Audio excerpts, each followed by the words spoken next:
Sir, bakit naman ganito kaliit ang sahod ko? Papaliwanag ko yan, iho. Tingnan mo yung kanila, ang lalaki ng sahod. Tapos sa akin, ganito lang. Pagbigyan mo na sila, mga pangit sila, ikaw lang namang gwapo dito, kaya okay lang yung ganyan sahod mo, no ka ba?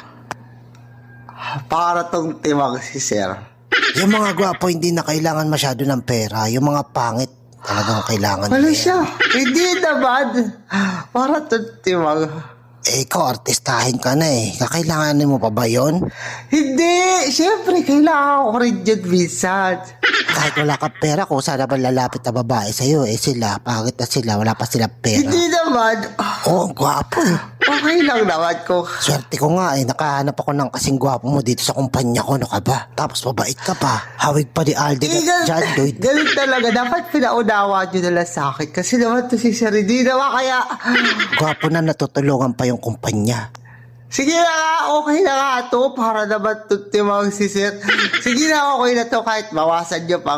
Sige na nga. Sabi ko na eh, hindi ako nagkamali, gwapo na mabait. Oo na, nakakasar. Totoo itong damuho.